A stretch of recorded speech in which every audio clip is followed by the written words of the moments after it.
بسم الله. ايه ده؟ ده ما بيتاكلش الا كده.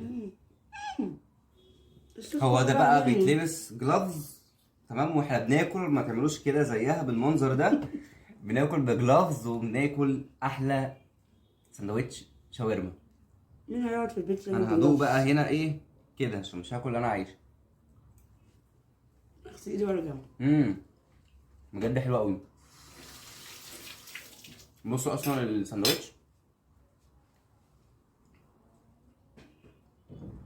بصوا عامل ازاي. طريقة الشاورما دي طريقه حلوه هتعملوها قوي مرة بجد.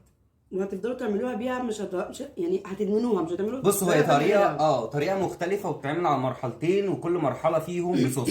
مش عارفة صوتي منبوح ليه؟ بجد يعني. المخابرة ممكن معاه طول يا اليوم. بنت، ممكن بس الصوص كل مرحلة وليها صوص وكل صوص وليه طعم، فالاتنين لما بيندمجوا مع بعض بيعملوا حاجة واو بجد. يلا بينا نشوف الواو ده اتعمل ازاي. يلا بينا. يلا بينا. الشاورما شرايح من اللحمة، احطها كده. اهم حاجة في الشاورما ان انتوا تخلوا شرايح اللحمة تكون رفيعة جدا عشان تقدروا تستوي تستوي بسرعة بسرعة. بالظبط كده، وتبقى شكلها حلو. التتبيلة بقى اللي هنتبل بيها الشاورما. اول حاجه احطها هو نص كوبايه من اللبن الرايب. لو ما عندناش لبن رايب ممكن نحط كوبايه من الزبادي وعليهم شويه من الميه ونربهم، هيبقوا معانا لبن رايب.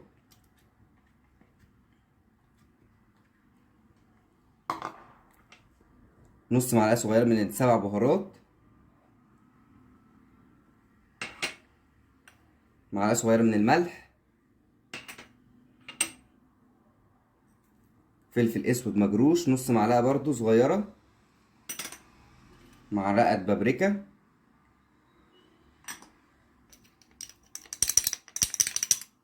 معلقه من صغيره برضو من الدمجلاس البودر، طبعا مش موجودة، مش مشكلة، مش شرط تحطوها. 4 معالق كبار من عصير مية البصل. ميه البصل. واقلب بقى كل ده. يا سلام على الريحه. ونسيبها بقى لمدة ساعة ساعتين، تتبل لا أو خليها ساعتين. ساعتين. ساعتين وممكن قبلها بيوم في التلاجة عادي. نقلبه كويس وخلاص كده هغطيه واسيبها لمدة 24 ساعة أو ساعتين. في طاسة على النار سخنة مولعة هنحط شوية زيت على معلقة زبدة ونبتدي بقى ننزل باللحمة عليهم.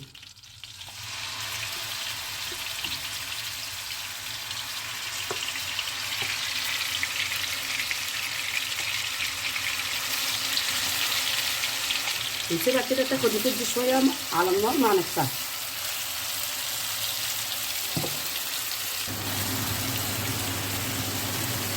واسيبها بقى لحد ما تستوي ونغطيها. المرحلة التانية بتاعت الشاورما، شرايح بصل مقطعة رفيع،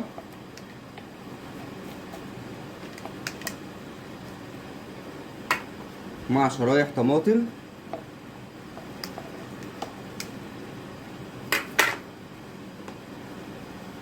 حزمة بقدونس متقطعة، ومعلقة توم، ومعلقة كبيرة من الطحينة.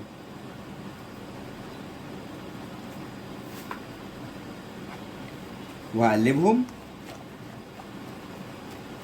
انا مش هحط لها اي توابل لان كده كده احنا حاطين التوابل فين؟ في على اللحمة اللحمه. ان احنا نحط معلقة سماق بس. ورشه من السماق. السماق ده بيبقى مزز شويه، بيبقى عامل زي الليمون كده، فانا مش هحط ليمون. ودي المرحله التانية بقى بعد ما اللحمه تستوي هحط الجمال ده. الشاورما حط عليها الخلطه اللي احنا عملناها دي، ودي اللي هتنقلها في حته تانية خالص. نزل بس كل اللي في الطبق. نجيب بقى المعلقه السيليكون، هي احلى حاجه في الموضوع. طبعا الصوص بتاع الطحينه مع صوص الشاورما اللي تحت اللي هو الدمجلاس.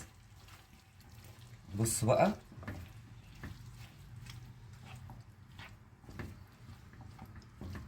هسيبها لمدة 3 دقايق تاني على النار. اللحمة خلاص استوت، الصوص اللي اتعمل من تحت ده صوص اللحمة. هسيب اللحمة بقى كده ايه 3 دقايق شم الريحه. شم الريحه. هنحط بس معلقه دبس رمان عشان تغمق اللون شويه. ممكن احط بقى ايه معلقه من الدبس والرمان، لو ما عندناش ممكن بلاش. ممكن تحط صويا صوص دارك، مفيش خلاص مش مشكله. بس انا بحب الدبس الرمان مع اللحمه عامه، هي والصويا صوص بينقلوها برضو في حته ثانيه خالص.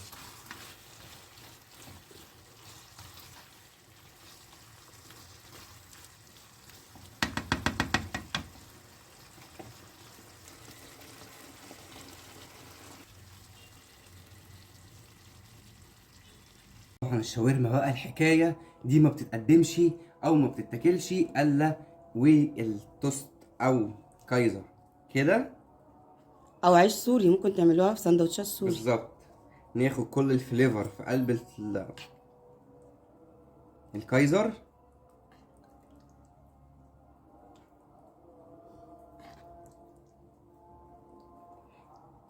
كده، وايه بقى، وعليها رشه من بقدونس بقى وكزبره اللي انتوا عايزين، رش كده على الوش.